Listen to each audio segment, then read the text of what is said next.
Friends, ఇలాంటి long ఫ్రాక్ని remodelling ఎలా చేసుకోవాలో చూసేద్దాము. ఇప్పుడు మనం లైనింగ్ క్లాత్ తీసుకుందాము. ఈ లైనింగ్ క్లాత్ ఎడ్జెస్ ప్రకారంగా ఇలా మడత పెట్టేసుకొని చూడండి, 4 మడతల పైన ఈ విధంగా మడత పెట్టేసుకొని ఎంత పొడవు కావాలో ఆ పొడవు అనేది చూసేసుకొని మనం మార్క్ అనేది చేసేసుకోవాలి. ఇలా మార్క్ చేసేసుకొని కటింగ్ చేసుకోండి.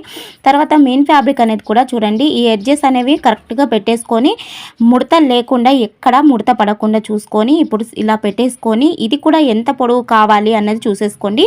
ఇంకొకటి ఏంటంటే లైనింగ్ క్లాత్ కంటే ఇది కొంచెం పొడవు ఉండేలా చూసేసుకోండి. ఇలా చూసేసుకొని మార్క్ అనేది వేసేసుకోండి. ఇలా మార్క్ వేసుకున్న తర్వాత ఇలా అడ్జస్ట్ చేసుకొని చూసుకున్న తర్వాత మనము మెయిన్ ఫ్యాబ్రిక్ అనేది ఎప్పుడు కానీ లైనింగ్ క్లాత్ కంటే పొడవుగా ఉండేటట్టు అయితే చూసుకోండి. చూడండి, నేను ఎక్స్ట్రా కట్ చేసుకుంటున్నాను. మడత పెట్టి కుట్టేసుకుంటాం కదండి, అందుకని ఎక్స్ట్రా నేను కట్ చేసుకుంటున్నాను.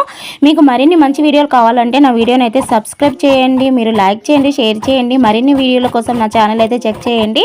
చూడండి, ఈ విధంగా మనం కింద మొత్తం స్టిచ్ చేసిన తర్వాత రీమోడలింగ్ ఏ విధంగా అయిందో చూసేసేయండి.